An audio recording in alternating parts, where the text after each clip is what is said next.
요 기사도 많이 봤더라고요. 이게 저희가 4월 27일에 썼는데 27. 예. 네. 어제 오늘 많이 나왔더라고요, 기사가. 오피셜로. 아, 오피셜로. 네네. 아, 물론 이제 카이에서 공식적으로 밝혀지지 않았는데 네. 그 콜롬비아 측에서 사실상 공식화한 것 같아요. 그래서 뭐 저희가 썼을 때 당시에는 규모 이런 건 잘 안 나왔는데 네. 오늘 보니까 한 20대 정도를 도입한다고 하더라고요. 콜롬비아에서 20대를 사가기로 했다. 네네. 뭐 FA 그 경공업계인데요. 이것만 사가는 게 아니고 T50. 그러니까 이게 고등훈련기거든요. T50은 그냥 예. 훈련만 하는 거고. 근데 그걸 좀 더 발전시킨 게 FA50입니다. 요거는 말 그대로 전투기죠. 네, 예, 경전투기인데 요거 섞어가지고 한 20대 정도. 네, 규모는 한 7,600억에서 8,000억 정도 사이로 네. 나오더라고요. 그래서 이제 원래 콜롬비아가 이탈리아 제품이랑 저울질을 하다가 카이로 최종적으로 확정이 된 것 같습니다. 근데 아직 도장 찍은 건 아니고요. 근데 이게 스페인 방산 매체에서 먼저 이야기가 네, 나왔어요? 맞습니다. 네. 그러니까 이게 그 방산 매체들이 몇 군데 유명한 것들이 있는데 네. 유럽 쪽이 있고 이스라엘 쪽이 있는데 이게 유럽 쪽에서는 되게 유명한 매체예요. 그리고 그 스페인이 아무래도 그 남미가 네. 그 스페인을 많이 쓰지 않습니까? 아, 네. 네, 그러다 보니 그래서 요 기사도 한 사나흘 먼저 27일이니까 지난주 오피셜로 수요일이죠. 뜨기 사나흘 전에 더구로에 먼저 나온 기사라는 이거 보셨으면 네. 기사에서 하나 쓰면 좀 주식이 좀 어제 많이 오른 것 같은데. 아, 그래요? 네, 네. 좋습니다. 그리고 이번엔 잠수함 이야기입니다. 또 계속 그 저희 요즘 그 방산 쪽. K방산 네. 해가지고 유명하죠. 예, 그 인도 잠수함 사업도 이것도 뭐 8조짜리 이것도 8조 원 규모. 예, 이거는 사업이 그 원자력 잠수함 6척. 네. 그다음에 재래식 잠수함, 이제 기존 잠수함 네. 18척 합쳐서 24척 도입하는 사업이에요. 일명 이제 P75I 사업이라고 하는데 이게 뭐 쭉 오래전부터 했는데 잘 안 네. 됐어요. 뭐 인도가 워낙에 좀 사업 환경이 네. 불투명한 게 많아서 한다 안 한다 말들이 많았는데 하여튼 뭐 작년에 그 제출 받아가지고 5개 업체가 참여를 했습니다. 한국에서는 대우조선, 네. 그다음에 프랑스 나발, 러시아 업체, 뭐 그다음에 어디냐? 스페인 업체, 독일 업체 네. 5군데가 이미 했는데요. 이거는 이제 그 인도 업체 2곳과 짝을 지어가지고 각각 짝을 지어서 컨소시엄으로. 예, 반드시 이제 그 현지 로컬화 시켜야 되는 부분이 있어가지고 기술 이전도 좀 받으려 할 테고. 근데 그 부분 때문에 좀 부담스러워서 앞서 러시아랑 그 스페인 업체는 손을 들었고요. 네. 못하겠다. 예. 그리고 지금 러시아가 낄 때가 아니죠. 그리고 나발 프랑스 업체가 최근에 특정 기술 문제 때문에 네. 참여 포기를 했습니다. 어떤 문제냐면 이제 그 요건 중에서 네. 이 자만 기능을 늘려주는 기관체가 있어요. AIP라는. 네. 예. 요거 관련돼서 이제 연료전지를 반드시 사용한 특정 기술을 요구한 게 있거든요. 인도에서. 네네네네. 근데 이거를 나바에서는 우리는 그런 기술을 쓴 적이 없다. 그래서 우리는 할 수 없다. 라고 최종 입장을 밝혔고요. 그 남은 업체는 지금 인도랑 지금 독일, 티센크루프 네. 2곳이 남았고요. 인도가 아니죠. 대우조선. 예, 2군데 남았고요. 근데 그러니까 우리나라랑 독일. 근데 제가 취재한 바로는 대우조선은 굉장히 지금 의지가 높고요. 티센크루프보다는 항상 한 발 앞서 있는 걸로 제가 알고 있습니다. 대우조선이 네. 독일의 티센크루프보다 앞서 있다. 네, 근데 지금 아마 대우조선 좀 이렇게 이런 최근의 문제에 대해서 약간 조심스러운 입장인데 안 그래도 요즘 그 CEO 문제 때문에 예, 최대한 정중동 해보라고 있는데 제가 알기로는 취재한 바로는 대우조선이 상당 부분 앞서 있는데 이제 문제는 관건은 뭐냐면 네. 언제 과연 사업자가 정해지느냐가 문제예요. 근데 네네네. 이제 뭐 이르면 하반기라고 나와 있는데 뭐 인도에서 사업하시는 분들의 특징이 다 그 공통된 목소리가 뭐냐면 인도는 너무 불투명하다는 거예요. 예, 특히 예측 가능성이 떨어지는. 그래서 뭐 오늘도 전화 통화를 했지만 담당 임원께서는 우리가 좀 유리한 것 같은데 이게 문제는 언제 나올지 모르겠다. 돈의 문제는 아니라고 보더라고요. 사업 규모는 8조 원 규모인데 그리고 총 5파전에서 2파전으로 압축은 됐는데 네. 이르면 연내. 네, 왜냐하면 특히 이게 핵심이 뭐냐면 로컬, 그러니까 이제 현지 업체랑 네. 같이 기술 이전을 많이 해야 하는 조건이거든요. 이게 제일 중요해요. 기술 제휴. 근데 이미 대우조선은 인도네시아랑 네. 경험이 있습니다. 현지화 작업에 대해서. 그 인도네시아에 수주한 잠수함 3척 가운데 2척은 국내에서 만들고 한 척은 현지 조종사에서 만들었거든요. 그런 경험이 있기 때문에 현지 업체들과의 그런 콜라보레이션 이런 데 굉장히 경험이 있죠. 이게 일단은 총 사업비가 한 8조 원 규모로만 알려지기는 현재로는 했는데 7.8조에서 8조 정도. 예. 상당한 규모입니다. 네, 규모죠. 예, 잠수함 한 척이 되게 비싸니까. 원래 또 잠수함은 비싸니까. 비싸죠. 예. 이것도 한번 좀 기대를 계속 해봐야겠고요. 네.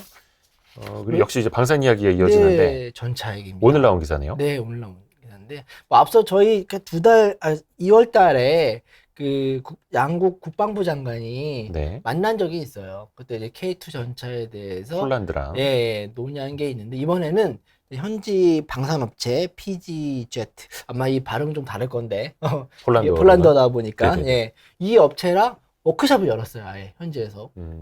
그래서 그 워크숍을 바르샤바에서 열었는데 그 끝나고 나서 이제 현지 방산업체의 CEO가 이런 말을 했어요. 어떤 말을 했냐면 2가지 중요한 프로젝트에 대한 우려와 관심을 일치한다. 곧 세부 사안을 공유할 수 있게 된다. 그 말은 이제 곧 조만간 발표를 할 것 같고요.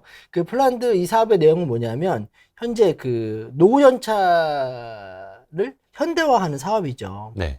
그래서 요 K2, 그러니까 폴란드 그 현대로템의 K2 전차가 유럽 후보로 올라가 있고요.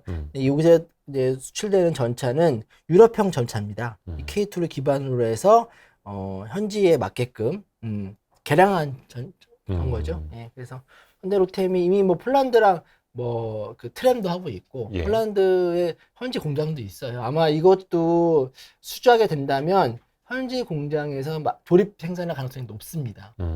그리고 현대로템은 아시다시피 이 폴란드뿐만 아니라 노르웨이 도 있고 되게 좀 K2 전차 또 하나 디펜스의 흑표도 있고 지금 우리나라 전차들이 굉장히 아직 도장 찍은 건 없지만 뭐 호주, 폴란드, 노르웨이 곳곳에서 수주를 노리고 있습니다.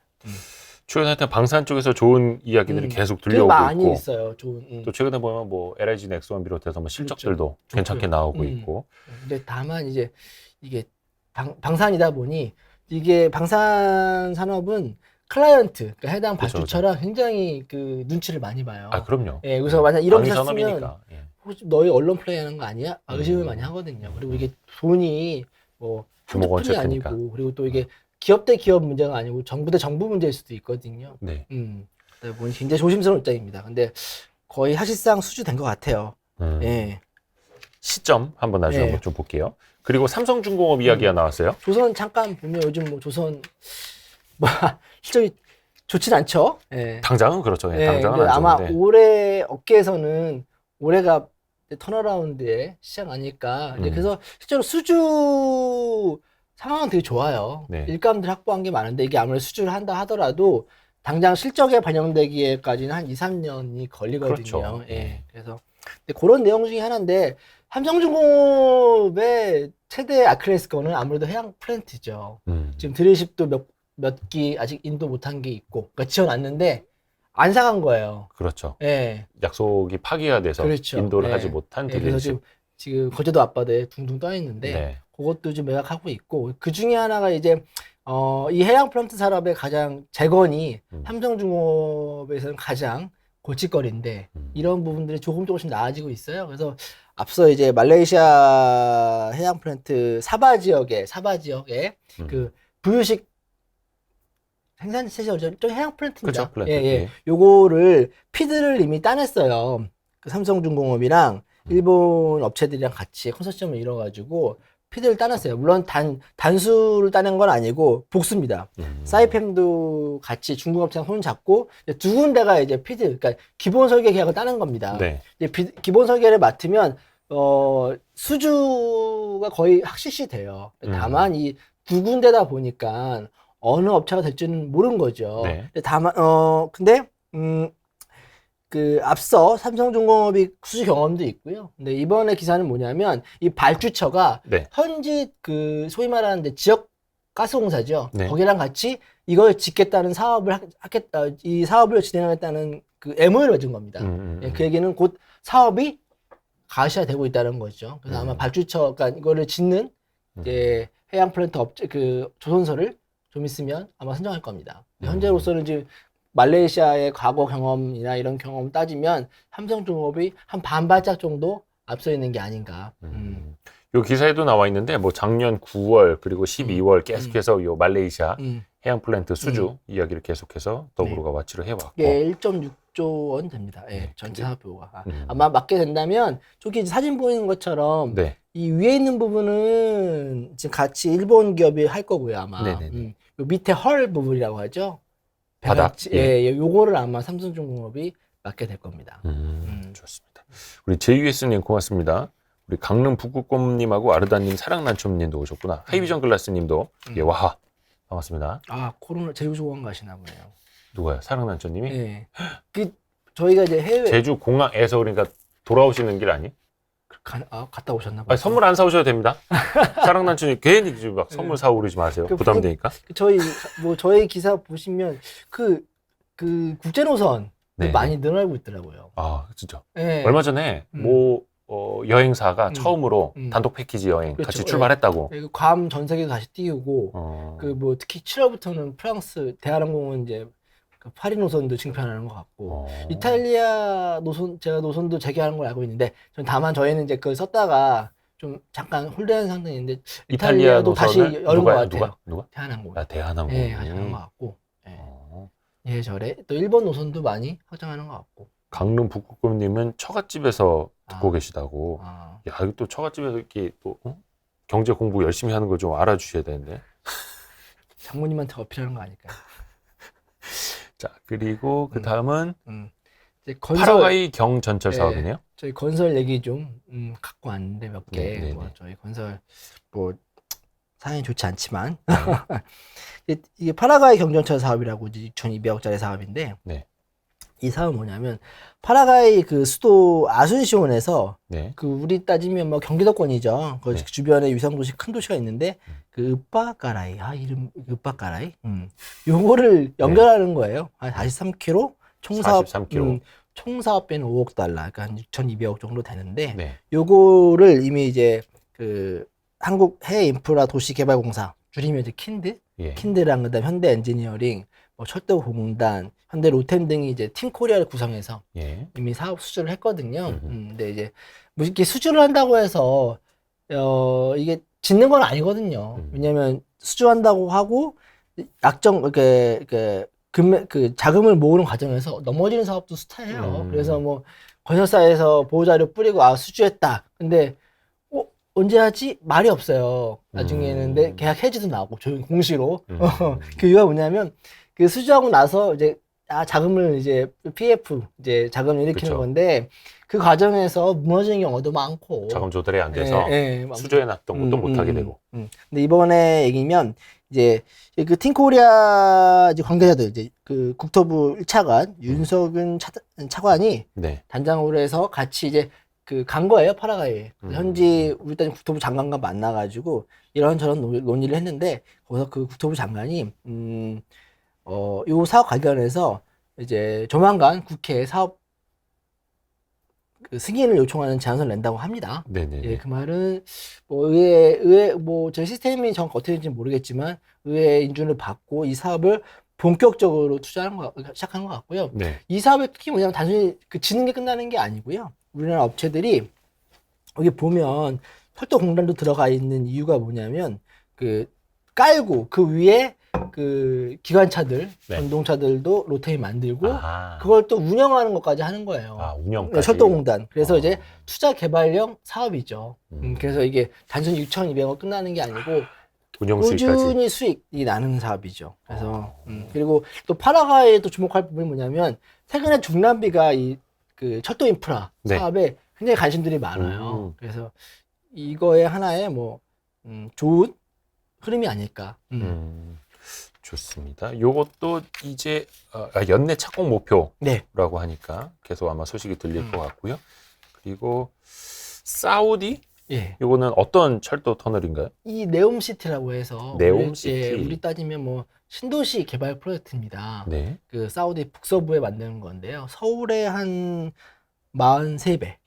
서울의 43배? 네, 그 크기의 보통 여의도의 43배 이러는데 서울의 43배. 사우디는 뭐 클래스가 다르죠. 아, 그래요? 사우디 왕조에서 추진하는 신도시 개발 사업입니다. 우리를 따지면. 네네네. 근데 이게 총 프로젝트 비용이 620조.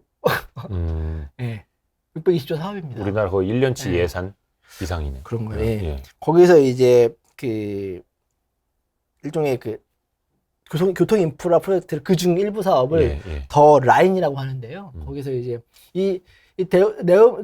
더 라인 사업의 일부분이죠. 일부분인데 요 도시에 들어가는 철도 철도 지하로 간대요. 거기에 터널 공사를 삼성물산과 현대건설이 입찰에 참여했습니다. 그래서 요 업체 말고도 스페인, 그다음에 중국 업체 또 들어와 있고요. 이르면 최종 사업자는 2분기 또는 3분기에 정해진다고 합니다. 그래서 요 네옴시티 제2의 그 중동 건설붐이 될 수 있지 않을까? 요것만 하면 다른 것도 할 수 있지 않을까 싶어서요. 요게 170km 규모. 초연결. 와, 170km. 네. 네. 요 네옴시티 프로젝트는 좀 주목해볼 부분이 있을 것 같습니다. 우리나라 지금 건설업체들이 해외 좀 토목공사 이런 게 실적이 안 좋아서 다 재건축이나 국내 재개발, 주택 사업에 집중하고 있는데 사실 그거는 그러니까 안정적인 사업인데 큰 돈은 안 돼요, 사실. 정말 건설사가 잘 되려면 해외 토목공사 대규모 프로젝트를 따내야 되는데 지금 보면 삼성물산이랑 현대건설 외에는 실적으로 움직이지 않고 있어요. 그렇죠. 예, GS건설도 사실 주택 사업에 집중하고 있고. 약간 좀 그래서 더더욱이 해외 쪽에서 좀 잘 된다는 소식이 들려야 되는데. 네. 삼성물산 이야기가 이어지네요. 이어집니다. 예. 모듈러 그 주택 혹시 아시죠? 모듈형 건물. 네. 이게 일종 레고 같은 거예요. 레고처럼 미리 지어놓고 쌓아 올리는. 모든 자재를 다 해서 차식해서 만드는 게 아니고 공장에서 이제 내장재를 다 합쳐서 일종의 블록처럼 만드는 겁니다. 지금 여기는 그 건물이 모듈형은 아니고 요거는 삼성물산 본사입니다. 본사입니다. 혹시나 오해하실까봐. 상암동이 아니라 저기 상일동에 있는 요런 거는 모듈 주택을 이미지로 넣었어야죠. 제가 홍소환 기자를 혼내겠더라고요. 맞네요. 말씀 들어보니까. 모듈형 주택을 넣어야지. 센스가 없네요, 홍소환 기자가. 연차가 10년이 넘었는데 이렇게 센스가 없다니. 하여튼 요 모듈러 시장이 최근에 각광받고 있어요. 네네네. 여러 가지 공기를 단축하는 장면도 있지만 일종의 이제 현장에서 분진도 적고, 그렇죠. 그다음에 소음도 적고 ESG의 흐름에 맞춰서 친환경 주택으로 좀 주목받고 있습니다. 그래서 이거 뭐냐면 에드녹이라고 우리 따지면은 저기 석유공사죠. 네. 아랍에미리트 회사인데 이 직원들이 살 수 있는 주택, 그걸 짓는 거예요. 일종의 임직원 사택처럼 세계단지 그래서 주택뿐만 아니라 체육관 이런 커뮤니티 시설도 같이 짓는 건데 800명을 수용할 수 있는 주택단지 3개. 그래서 이 삼성물산이 사우디 엔지니어링 업체랑 같이 손잡고 요 사업을 따냈습니다. 요게 8개월에 180억 원짜리. 삼성물산에서는 의미 있는 게 이걸 이제 중동 모듈러 시장에 진출할 수 있는 거고요. 그렇죠. 요거는 이제 시작이고. 그 모듈러 건설 시장의 규모를 보면 지금 2020년은 한 100조 원 시장에서 2025년 얼마 안 남았어요. 3년 뒤면 138조 원. 되게 많이 커지네요. 미래에셋도 보면 국내 시장도 커지고 있는데 2019년 8천억 원에서 올해는 2조 4천억 원까지 커진다고 하네요. 자, 그리고 한신공영 기사가 정말 오랜만에 눈에 띄는데 좋은 기사는 아닙니다. 좋은 내용은 아니고. 사업하다 보면 해외에서 하다 보면 이런저런 일 다 있지 않습니까? 특히나 이제 건설 사업은 되게 여러 가지 이슈가 많다 보니 그 중에 하나인데요. 이제 한신공영이 2019년에 수주한 사업이에요. 캄보디아에서. 그래서 프노펜에서 남부지역으로 도로공사를 개보수하는 공사입니다. 2번 국도랑 22번 국도를 수주를 했는데 이게 당초 4월 달에 완공이었어요. 근데 그래서 이제 우리를 따지면 국토부 장관이 현장 순시를 간 거예요. 갔는데 이거 엉망이다. 왜? 진행도 느리고 예, 곳곳에 좀 약간 좀 문제가 있었나 봐요. 공사 지연과 품질 하자. 음. 그래요? 뭐가? 뭐 제가 안 봤으니까 그 네, 현장 네, 네. 사진을. 예. 그래서 이런 말을 했죠. 이런 식으로 하면 블랙리스트 올 것이다. 그러면 이제 앞으로 그 캄보디아의 관광공사는 할 수 없죠. 예. 그래서 뭐 퇴출 위기. 그래서 일단은 기회를, 그러니까 한시공룡은 8월까지 이로 맞추겠다 하는데 네. 봐서 이게 개선이 안 되면 아예 퇴출시키겠다. 블랙리스트 올려서 퇴출시키겠다. 예. 이게 62.5km 그리고 9.6km짜리 도로 두 개인데 이게 534억 원짜리. 이게 이런 문제가 베트남에도 종종 있었거든요. 베트남에도 이게 깔면서 국내 업체들이 컨소시엄으로 들어간 게 있어요. 네네네. 거기서 뭐 문제가 워낙 많은데 이제 얘기 들어보면 이게 수주를 해도 직접 하는 건 현지 업체들이거든요. 그렇죠. 현지 업체도 하도급을 주거든요. 하도급을 주고 또 현지의 근로자들이 또 일을 해야 되니까. 근데 그 친구들이 문제를 일으킨다고 하더라고요. 그 업체들이 실상은 자기네들은 사실은 관리 감독인 건데 사실은 그렇죠. 설계해놓고 관리 감독하고 이제 시행하는 건데. 그래서 좀 답답한 면이 있다고 하더라고요. 근데 모든 책임은 어차피 이제 원청사의 입장이니까 그렇죠. 하는 거기 때문에 아마도 한신공도 이런 상황이 아닌가 제가 생각해 볼 수 있습니다. 근데 한신공 측에서는 뭐 묵묵무답이었습니다. 확실히 우리나라에서 사업하듯이 다른 나라 나가서 하면은 힘듭니다. 예, 힘들어요. 특히 근로자 우리나라는 정말 착착착착 잘 되는 나라이기 때문에. 예, 빨리빨리 잘하죠. 예. 그리고 매주 빠지지 않는 뉴스케일 파워. 드디어 예. 예, 두산중공업에서 두산 에너빌리티죠. 예. 네. 저희 뉴스케 기사를 너무 네. 많이 보시는데 드디어 이제 스펙 합병 대상 업체죠. 네. 스프링밸리가 28일 날 주총이 열고요. 드디어 통과시켰습니다. 아마 이제 현지 시간 3일이니까 오늘 2일이죠. 내일 밤 내일 모레 새벽쯤이면 나오겠네요. 그러니까 합병 상장.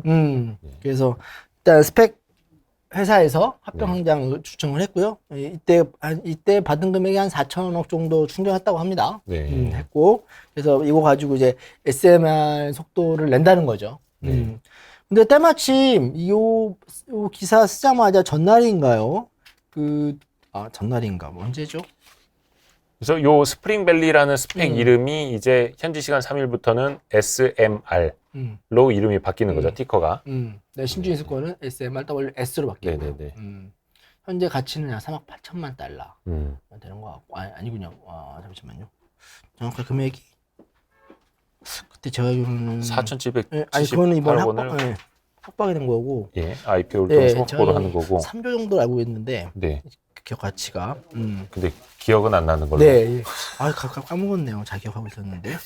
좋습니다. 그리고 참, 이 두산 에너빌리티가 두산 중공업이죠? 네, 바뀌었고요. 사명이 두산 중공업에서 두산 에너빌리티로 바뀌어서 요거 헷갈리시는 분들 있으실까 봐요. 이게 왜 중요하냐면 얼마 전에 또 두산 삼성물산이랑 GS 에너지 그다음에 두산 에너빌리티, 뉴스케일 파워가 협약식을 맺었죠. 이게 뭐냐면 완벽해요. 뉴스케일 파워는 그 SMR 기술이 있어요. 근데 시공 경험이 없습니다. 한 번도 지어본 적이 없어요. 그리고 두산 중공업, 에너빌리티는 그 기자재 조달 능력이 있어요. 삼성물산은 시공 경험이 있습니다. 거기에 GS 에너지는 발전소 운영 경험이 있어요. 그래서 그날 이제 네 개 업체가 모여서 컨소시엄으로. 그래서 이제 앞으로 이제 수주부터 그다음에 짓는 거, 조달 EPC 그다음에 운영까지 다 같이 하는 걸로 이렇게 합의를 했고요. 그게 요건가요?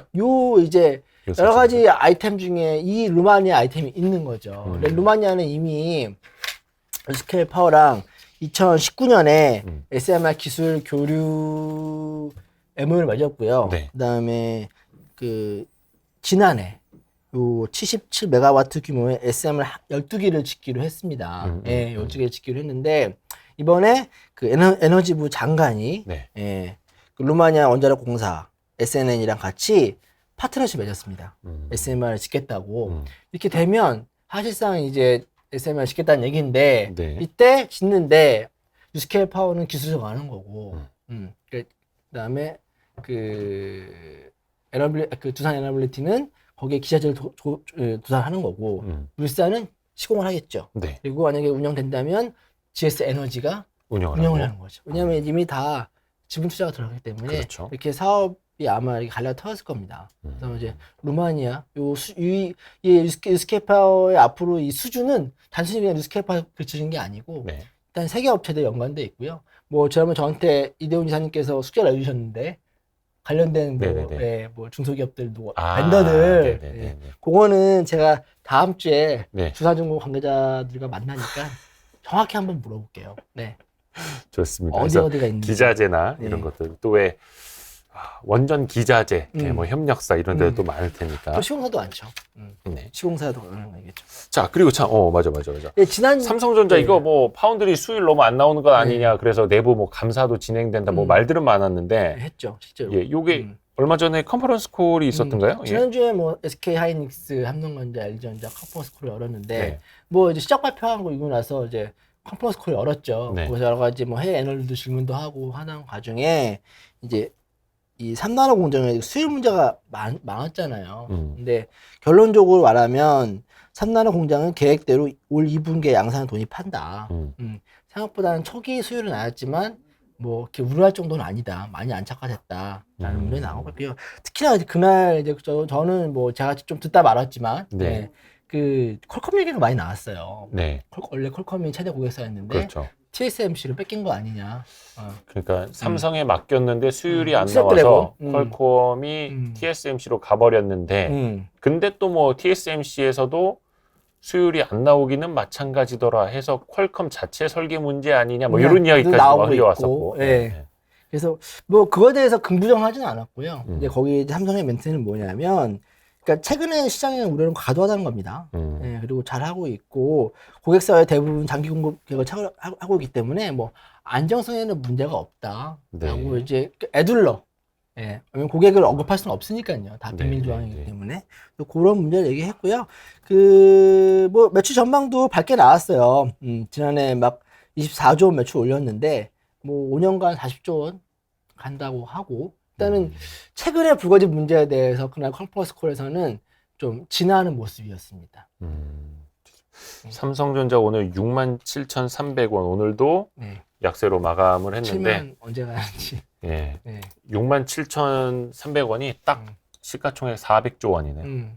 그 밑으로 가면 이제 300조 원대 회사가 되는 거고 그 위에 있어야 400조 원대 회사가 되는 거고 물론 이제 우선주 별도고요.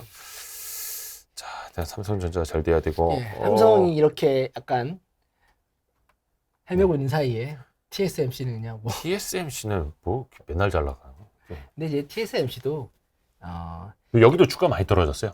뭐 삼성전자는 사실상 뭐라 해야 될까 반도체 기업들 중에 굉장히 선방하고 있는 주가예요. TSMC 이제 요 내용인데 애플이랑 인텔이 TSMC 해보다 보니까 3나노랑 5나노가 생각보다 안정적이다 수율이. 그래서 2나노 공장도 야 우리 거 좀 해줘. 그래서 이게 2026년쯤 나오는 건데 초도 물량을 이제 애플이랑 인텔에서 아직 3나노도 아직은 안 됐는데 일단은 뭐 미래까지 가 있는 거죠. 근데 2나노 공장은 저희가 제가 못 보고 나왔는데 아마 좀 기사 쓰고 있을 건데 그 가오슝 지역에 공장 부지를 만들었어요. 착공 시기였는데 아마 제가 알기로는 6월로 알고 있거든요. 이게 들어간다는 거거든요. 그래서 그거에 대한 이제 초도 물량을 인텔이랑 애플이 우리 하겠다라고 이미 한 것 같고요. 여기 2나노 공정에는 이제 그 게이트 올러라운드 GA 공정이 적용되고 있고요. TSMC도. 그래서 요거는 이제 삼성이 제일 먼저 하고 있는 거죠. 3나노 한다고 했죠. 게이트 올러라운드는. 뭐 그 초비율을 낮춘 게 가장 큰 특징이죠. 그래서 애플은 여기에 이제 그 시스템 칩이랑 만든다고 하는 것 같고 2나노에서 그다음에 인텔은 뭐 차세대 CPU 요걸 만들려고 하는 것 같습니다. 그래서 인텔은 보면 투트랙 가는 것 같아요. 자체로 만드는 것 하고 또 TSMC랑 해서 또 많이 또 맡기는 부분도 있고. 그렇죠. 인텔은 또 원체 뭐 자체 7나노도 그렇고 뭐 수율이 더 안 나오고 뭐 이런 것도 있으니까. 그리고 아까 채팅창에서 잠깐 이야기했는데 상가주택님도 올려주셨고 문재인 대통령이 이명박 전 대통령이나 아니면 뭐 김경수 전 지사나 이재용 삼성 부회장도 사면을 안 한다라는 게 오늘 기사가 나와서. 다음 기사랑도 연관이 좀 있는데. 그래요? 다음 기사는 연관이 있나요? 다다음 약간 삼성 기사가 있는데 어떤 게 있을까? 이거 뭐 요거부터 볼까요? 그럼? 예. 요거 실리콘 모션? 이게 SSD 컨트롤 칩 만드는 회사거든요. SSD 그러니까 예. 그 솔리드 스테이트 드라이브. 예. 솔리드 스테이트 드라이브. 예. 그러니까 요즘에 하드 디스크보다 훨씬 더 예. 빠른 거. 요즘 반도체로 된. 코로나 시대에 엄청 시장이 커졌죠. 그렇죠. 수요가 엄청 늘어가지고 지금. 거의 요즘 노트북이나 이런 데는 다 SSD 그렇죠. 들어가죠. 그래서 그 SK하이닉스가 인텔 그 낸드 플래시 인수해가지고 솔리다임 회사 만들었잖아요. 네. 그래서 최근에 이제 SSD 신제품 뭐 하나, 둘, 두 번째까지 제품까지 나온 걸로 알고 있는데 이게 2년 전에 한번 나왔어요. 매각한다고. 네. 그래서 그때도 삼성전자 후보가 인수위 후보 올랐어요. 아. 네. 근데 이제 여차여차해서 뭐 실리콘 모션이 그때는 이제 매각 안 한다고 했는데 네. 다시 이제 시장이 좋아지니까 추진하는 걸로 나와 있습니다. 지금 이 금액이 얼마냐면 그러니까 지금 M&A 시장에 나와 있는데 삼성이 인수하는 것 아니냐 요 정도 관측. 그러니까 관측 이게 2년 전에 이미 나왔으니까 네네네. 움직임이 있었거든요, 삼성이요. 네네네. 네, 그래서 SSD 사업 강화한 목적으로 현재 지금 이게 기업 가치가 3조 3,800억 원 됩니다, 지금. 삼성한테 그리 큰 거는 아니고. 뭐 그렇죠. 예. 근데 이게 왜 중요하냐면 이게 삼성이 올 초부터 계속 말했어요. 빅딜 하겠다.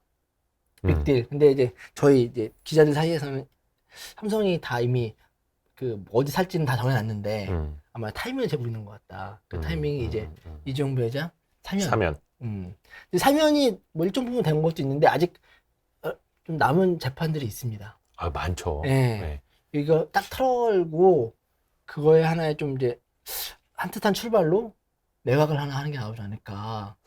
M&A를. 삼성바이오로직스 건이랑 삼성물산 제일모직 건이랑 이것도 안 끝났잖아요. 아직 안 끝났죠. 예. 그러니까 그 전에 사면을 하기도 참 모호하고. 그렇죠. 아직 판결이 안 재판이 안 났으니까. 끝났는데. 예. 근데 그때까지 삼성은 뭐 M&A를 계속 못 하고 있고 막 이러자니 이것도 참 예. 근데 아마 이제 좀 여러 가지 좀 타이밍을 잰 것 같은데 우리가 사면 저는 만약에 그 다음 주에 사면 되면 이르면 이달에 한번 좀 뭐가 나오지 않을까라고 저는 제 오피셜 그 뇌피셜로. 예. 근데 또 뭐 그런 거 사면 나왔다고 해서 또 바로 또 뭐 M&A 건 터뜨리고 이러면 또 너무 또 속보이니까. 아니요, 삼성은 대놓고 속보인지 많이 합니다. 예, 그건 삼성이 돈 잘 써요. 근데 실리콘 모션 요 정도만 3조 원 정도의 기업 가치면 사실 삼성한테는 돈도 뭐 아니죠. 예. 아무것도 아닌데. 예, 근데 이제 SK 하이닉스가 그 인텔 랜드 인수한 거 보면 삼성도 가능성이 있거든요, 지금. 아, 그렇죠. 예. SK 하이닉스는 인텔의 낸드 플래시 사업부로 아예 인수를 해서 원래 한 5개 업체가 경쟁하던 시장을 이제 4개 업체로 했고 인수 적당한 타이밍에서 잘했어요. 맞아요. 그래서 낸드 쪽에서도 순위가 올라갔죠. 예. 예. 삼성도 지금 SSD가 좋으니까 아마 할 거. 여하튼 이게 처음에 이 기사가 나왔을 때 저희가 이제 취재해서 삼성도 아까 후보 거르는 게 아닌가라고 쓴 건데 예, 모르겠네요, 잘. 자, 그리고 더구루에 뭐 이렇게 찜 기사가 많네요. 아까는 애플, 인텔이 TSMC 2나노 공정 찜했다는 거였는데 이번에는 저희 관성의 제어들이 엔비디아가 TSMC의 4N 찜을 했다. 제목을 제가 잡는데 네. 관성 좀 타성이 젖었네요. 네네. 찜은 자제하도록. 예. 엔비디아가 원래 TSMC 5나노 공장에 하세대 뭐 이 GPU 맡긴다는 얘기가 있었는데 여차여차해서 안 한다고 했어요. 네네네. 근데 이번에 이제 4N 공정이라고 해서 4나노는 아닙니다. 5나노보다 좀 더 이제 뭐 전력이나 이런 거를 좀 트랜지스터 밀도 높인 딱 그 업계에서는 이제 엔비디아 맞춤형 공정이라고 하더라고요. 여기에 이제 하세대 GPU를 맡기는 걸로 합의가 됐다고 합니다. 그래서 4나노, 5나노 약간 업그레이드 버전이라고 생각하면 됩니다. 예. TSMC 정말 잘 나가는 것 같아요. 네. 격차가 점점 더. 원래도 TSMC는 엔비디아랑 굉장히 뭐 우호적인 사이에 있고. 자, 여기 사는 봤고.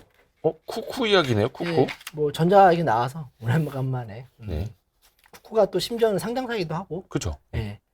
쿠쿠의 최대 시장은 말레이시아입니다. 말레이시아. 예, 거기에 많이 하고 있는데 실제로 그 코로나에도 불구하고 작년 매출이 2,933억 원? 거의 비슷해요. 2,959원이랑 전년도 매출이랑. 말레이시아 지역에서의 매출이. 그러니까 거의 한 20억 정도 주는 거죠. 네. 그만큼 선전하고 있다는 거죠. 네. 여기에 현지 공장을 만들어가지고 말레이시아 시장을 공격적으로 공략하겠다. 물론 이제 말레이시아는 뭐 아니겠죠.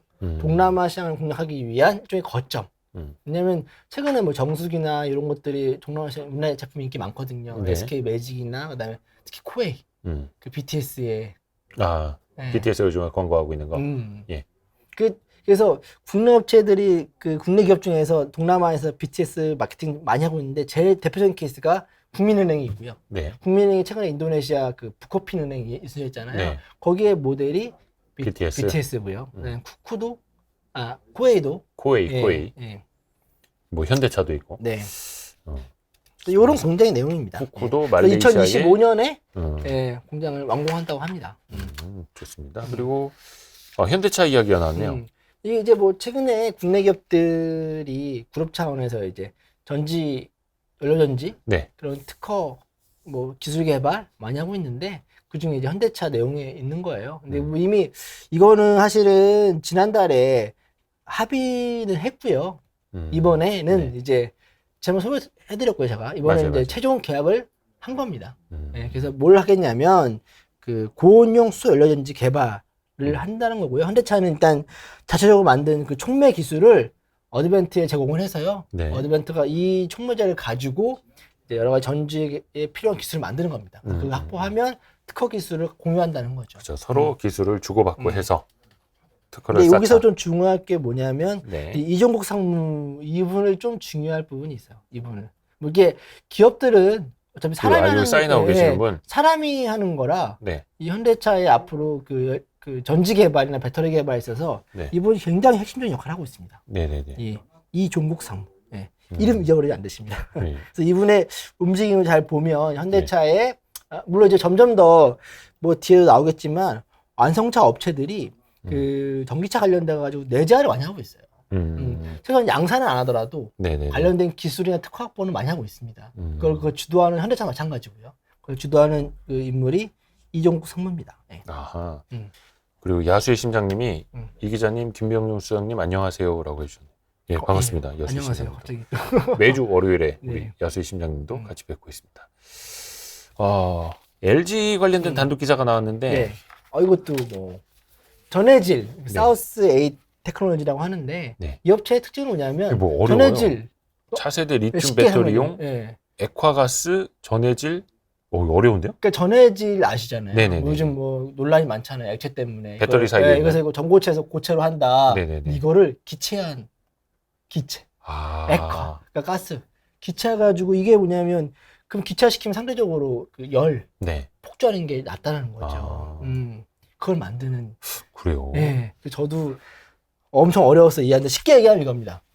그래요? 모르겠다. 그러니까 상식적으로는 액체보다 기체가 훨씬 더 불안정한 물리적 상태인 거는 맞는데 열이 낮다 보니 그래서 하여튼 열 항상 전해질이 문제거든요. 열 그래서 그걸 안정화시킨 게 전고체잖아요. 그렇죠. 근데 이거를 아예 기아 그래서 사우스 에잇 테크놀로지라고 이 업체도 좀 주목할 부분이 있습니다. 이거 이제 투자하면 어마어마하게 많이 들어왔어요. 이번에 보시면 잠깐 그 사진 보시면 요 밑에가 이렇게 투자를 해준 업체들 쉘도 들어와 있고 쉘 되게 유명한 업체인 거죠. 근데 여기는 어차피 이제 개발을 한다는 거잖아요. 그렇죠. 이미 어느 정도 기술이 있으니까 돈 들어갔겠죠. 아무것도 없는데. 그렇게 하겠죠. 모르죠. 또 근데 또 니콜라 같은 데도 투자를. 근데 심지어는 시리즈 A니까 아마 시드 펀딩 받은 거다 보니까 어느 정도. 시리즈 A에. 그러니까 이제 어느 정도. 완전 초기네요. 기술력은 있다고 판단한 것 같아요. 그래요. 그래서 사우스 에잇 기사를 잘 읽어보시는데 핵심은 전해질을 기화시킨다는 겁니다. 전해질을 기화된 전해질을 만든다는 거죠. 전해 물질을 만든다는 거죠. 요 회사 이름을 좀 나중에 또 많이 또 들을 수 있을 것 같아요. 네, 많이 보실 것 같아요 앞으로. 오늘 중소기업들 기사들이 좀 많이 있네요. 중견기업들도 포함해서 대진 첨단 소재. 이거 이제 소재 관련된 업체인데 상장을 아마 제가 알기로는 준비하고 있는 걸로 알고 있습니다. 2019년에 설립된 기업인데 얼마 안 됐네요. 이거는 이제 현지 그 미시간주에서 발표한 자료에 있는 그 내용인데 복합 소재 전문 기업이에요. 그래서 전 미시간주 들어가서 죄송합니다. 물 좀 드세요. 뭐 짓는다보다 이제 오늘 이 업체가 글로벌 완성차 업체들이랑 같이 많이 하고 있거든요. 그래서 뭐 그런가 보다 했는데 전화가 왔어요. 저희들이 맨 처음 전화 왔는데 그쪽 네. 업체에서 네. 저희 기사를 보고 네. 좀 특정 업체를 얘기하더라고요. 그게 네. 바로 얼티엄 셀즈입니다. 어. 네, 거기 이제 그 미시간주 죄송합니다. 물 좀 주세요. 보호자료는 안 나왔는데 네. 거기 상무님이 어떻게 아셨냐며. 네. 그래서 알고 싶었는데. 네. 근데 뭐 그 클라이언트 이거 얘기 안 되나? 클라이언트랑 약속이 있었나 봐요. 그래서 공개를 안 하는 걸로 돼 있는데 거기서 사실은 얼티엄 센즈에 공급하게 된다. 이게 미시간주랑 와이어주랑 그다음에 테네시주를 놓고 고민하다가 네. 이 세 곳에 다 그 얼티엄 셀즈 공장이 있습니다. 예, LG GM 배터리 합작사죠. 네. 예, 어디 거기다가 미시간주에서 세게 불렀나 봐요. 예, 그래서 거기에 이제 인센티브가 많이 온다고 해서 거기에 짓기로 했고요. 약 153억 원을 투자해서 미국 현지 공장을 설립한다. 네, 그래서 뭐 근데 복합 그게 소재 뭐 제일 많이 만드는 업체 이 많이 제품이 뭐냐면 대전 방지 필름이에요. 이 업체 만드는 거. 네. 뭐 전기 막는 거. 네. 네. 그거 만드는 업체인데 뭐 여기 따르면 얼티엄 센즈에 공급한다고 합니다. 네, 그래서 그걸 보고 그래서 역시 상장을 앞두고 이런 거 열심히 많이 말씀하는 것 같아요. 상장 앞두고 있거든요 지금. 그러네요. 주목할 부분이 있는 회사인 것 같습니다. 이것도 이제 좋은 커리어가 하나 네. 될 것 같고 네, 이 네. 회사에. 포스코 이야기인데 네. 여기는 이제 음극재 예, 뭐 소재 포스코 관련된. 최근 홀딩스 네. 만들고 홀딩스 차원에서 그 제가 말씀드린 것처럼 추진하는 사업자 두 가지입니다. 2차 전지 소재 사업, 그다음에 수소. 네. 그 중에 하나예요. 르네사스라는 이제 업체랑 예. 그 호주의 하나의 그 흑연 예. 그 강산 시비아라는 강산이 있는데 그거를 개발하는 겁니다. 예, 이거가 르네사스가 아니라 예, 아니 이제 르네사스가 한다는 거예요. 이거를 흑연. 르네사스는 저기 아니에요? 그 반도체 제조하는? 레나스코 죄송합니다. 네. 네. 그러니까 저 네. 르네사스가 나와가지고 갑자기 헷갈리네.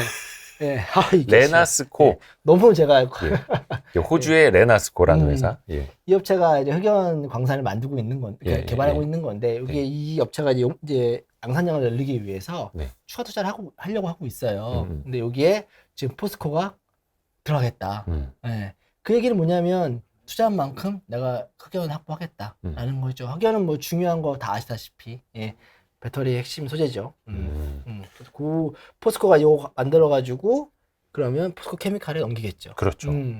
또 포스코가 이제 전방에서 아예 먼저 네. 또 많이 띄워주고 있고요. 그렇죠. 그래서 포스코가 뭐 지금 아르헨타라고도 마찬가지입니다. 요 리튬 공장. 예, 얼마 전에 뭐 그 리튬 호수. 가서 찍은 내용인데 네네네. 뭐 이거 하다 보면 리튬 공장은 좀 환경 이슈가 많아요. 그렇죠, 그렇죠. 예, 그래서 문제들이 좀 많은데 거기 이제 하나의 과정이죠. 그래서 현재 업체 주민들 네. 대상으로 공청회를 한 겁니다. 그래서 잘 마무리됐고요. 이제 그 아마 최종 관문일 거예요, 이게. 그래서 조만간 이제 2단계 증설이 될 것 같다. 좋습니다. 네. 그래서 이것도 주기적으로 상황 어떻게 변하고 있는지 포스코의 그 아르헨티나 리튬 호수, 리튬 공장 이야기 계속 전달해주고 있고요. 시간상 여기까지만 해야 될 것 같은데 그렇지 않나요? 폭스바겐? 아니요, 다음 배터리 내용만. 네네네. 이거 뭐 폭스바겐이 북미에 간다. 뭐 북미 증설한다는 얘기 많이 나왔어요. 네, 네. 채터누가 공장이 이미 있고요. 예. 거기서 ID4 만들어가지고 그 배터리는 SK 배터리가 들어가죠. 예, 그 얘기가 다 나온 SK. 얘기예요. 근데 이제 폭스바겐의 그 고위 관계자가 네. 독일 매체랑 인터뷰를 한 내용인데 네. 채터누가 공장 지역 이름입니다. 채터누가. 네, 근처에 공장은 추워진다고 합니다. 예, 근데 또 뭐 전기차 공장인 거죠. 근데 그게 문제가 아니고 거기 질 때 배터리 합작사. 배터리 합작사를 그러니까 배터리 공장을 짓는다는 겁니다. 근데 방법은 여러 가지 있어요. 그 홀로 간다. 그러니까 혼자서 짓는다. 그다음에 합작사도 고민하고 있다. 그러니까 여러 가지 가능성을 놓고 고민하고 있다고 하더라고요. 근데 이미 합작을 한 게 SK 온. 아니 합작은 없죠 아직은. 폭스바겐은 유럽에서 노스볼트랑 하고 있고요. 북미에는 아직 없어요. 그러니까 아까 그 채터누가 그 ID4는 네. SK 공장에서 만든 걸 갖다 탑재하는 거고 예. 그냥 공급이고 예. 이번에는 합작이 배터리 공장을 만드는데 자체일 수도 있고 그다음에 그 합작사일 수도 있어. 얼티엄 셀즈처럼. 근데 제가 봤을 때는 합작사 가능성이 높고요. 또 규모가 커지고 예. 뭐 이러면 폭성이 아직 기술력이 안 돼요. 그렇게. 그렇죠. 예. 단독으로 하기에는. 예, 그 노스볼트랑도 지금 유럽에서 하고 있는데 생각만큼 여의치는 않은 것 같아요. 그러니까 가고는 있는데 빠르게 가고 있는 것 같지는 않고. 예. 그래서 이제 후보로 거론되는 게 저희가 봤을 때는 삼성 SDI가 있고요. 이미 왜냐하면 폭스바겐이 오래된 파트너이기도 하고요. 네네네. SDI가 눈에 맞은 것처럼 북미 간다. 아직 유일하게 LG 엔솔은 갔고 SK도 갔죠. 근데 SDI는 안 갔어요. 북미에 아직. 그래서 삼성 SDI는 거의 뭐 투자를 안 하고 있으니. 돈은 많아요. 돈은 많아요. 예. 예. 여러 가지 좀 최대 안정감을 가겠다는 건데 일단 공식적으로 나온 거는 스텔란티스랑 가겠다. 네네. 그건 확정입니다. 네. 북미에 가는 건 확정이에요. 또 하나만 짓는 게 아니거든요. 그래서 과연 어딜까 말들이 많았는데 뭐 일종의 리비안 일도 나왔었고 네. 제가 봤을 때는 요거 이게 높아요 가능성이.